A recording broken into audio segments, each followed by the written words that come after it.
Hello, faithful listeners. My name's Clay Thompson, and I'll be your guide once again in the Fiction Room. Today's prompt is brought to us from username Breakpoint Godling. As a bored immortal, you love to spend your time becoming as famous as possible before you, quote-unquote, die spectacularly. You are universally hated by the Council of Immortals, who have sworn to remain hidden and affecting history as little as possible. As always, I hope you enjoy hearing these stories as much as I enjoy reading them, but without further ado, let's begin with our first story, written by Mozark. I walked through the heavy oak double doors expecting another reprimand. Truth be told, I'd grown quite used to the whole routine. For centuries, I had delighted at drawing that look from the council members' faces. Live long enough in this world, and you'll begin to spot the things that don't erode. Time wore away entire empires and crumbled civilization to dust. Trust me, I'd built several of them. But that look, that look. It was one of the few constants I could hold on to. I would always be their little problem child. Really, they had left me no choice. We do not affect the world, read their credence. We mingle not with history. But how could they expect me to just sit idly by when there lay before me such a wondrous sandbox? As far as I saw it, it was our duty to be a guiding hand, because without me, the world was just another pile of sand. The council doors swung wide, and I slung out my prepared defense. Listen, I understand your concerns, but the assassination will have minimal... But the great hall stood empty. The stone walls flickered with light from their eternal hearth. Yet no robed figure sat behind the judgment table. For a moment, I was bewildered.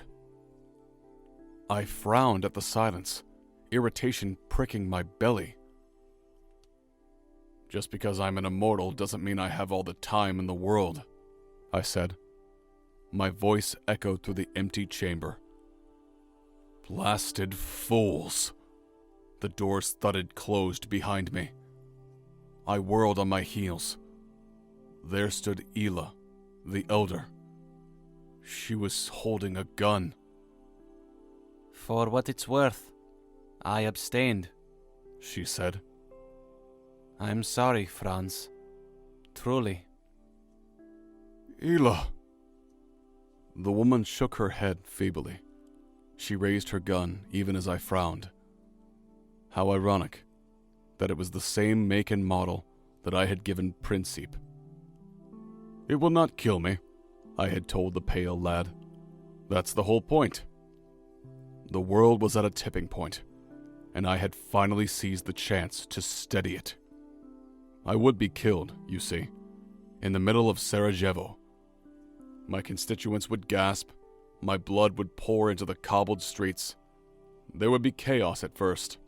I always had a flair for the dramatic. But then, I would rise from my motorcade, and the fighting would cease. The world would at last see the hand that shapes it. You have been discharged, Ela said grimly. May you fade into the horizon, like the setting of the sun. She shot.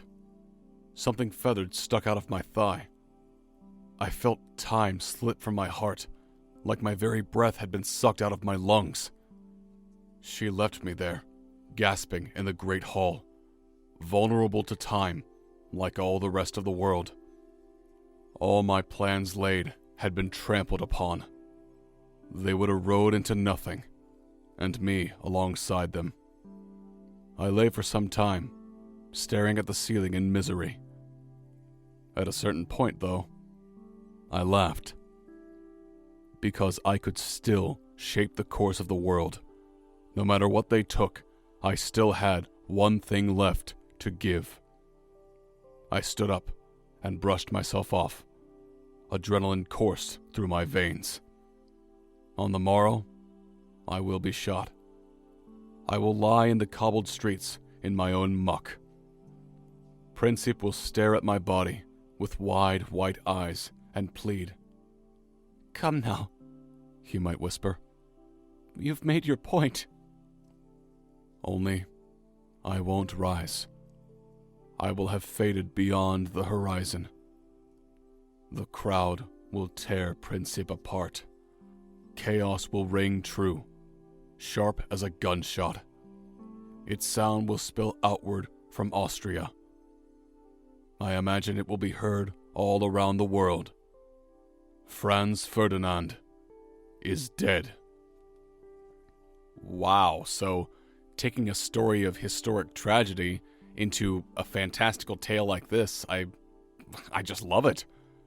I'm honestly a sucker for taking history and then twisting it around into some sort of alternate reality type thing, because it makes you wonder how things could have been if they were different.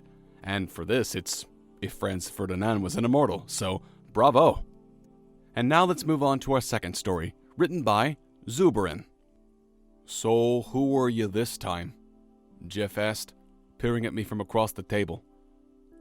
I looked up from shoving an entire giant pretzel into my mouth without chewing, and stared at him, waiting for the acids in human saliva to soften the entire thing.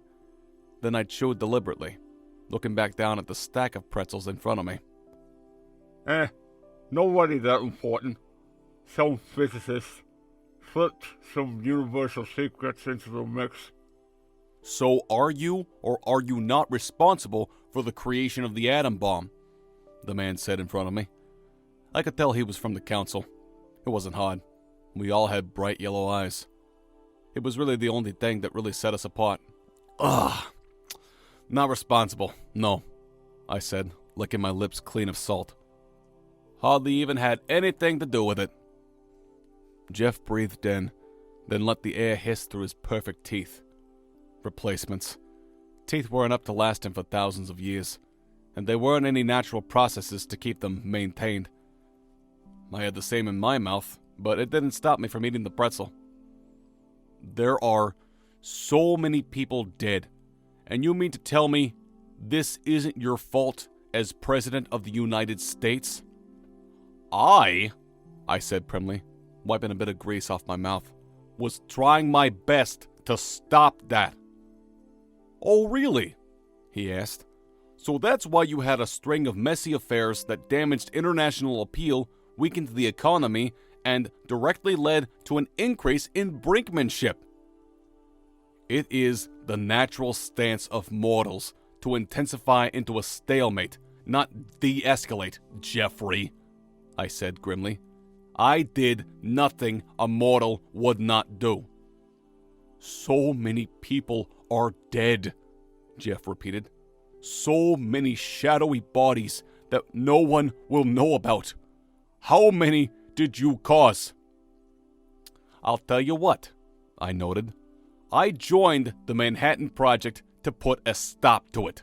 There was no way they'd do anything useful or come up with anything useful, so I figured there had to be another immortal involved.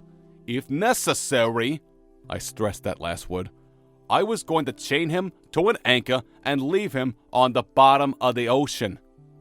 Jeff winced. And there wasn't any immortals there. There wasn't any... Jeff glared at me and smacked my hand away from a pretzel. Yeah, you heard me, I said. And I didn't tell them anything. You mean to tell me? Jeff said, his voice low and harsh. Yes, I mean to tell you that the mortals figured out atomic structure in mortal lifespans, I said, standing up. I shot a look at the nigh abandoned store. This place was close to empty, nearly close to being shut down, stranded as it was in the Rust Belt. And how am I supposed to believe that? Jeff asked. They're learning faster than we are. And you know why? I asked, leaning over the table. You're a damn liar. They're willing to share with each other. They're not like we are, Jeff. They're willing to share their insights. They don't hoard knowledge with their perfect memories. They just tell people. They just share science with each other. Did you know that someone has come up with a nearly perfect model of group dynamics? Well, gee, I wonder what the Council of Immortal Idiots I could apply that to.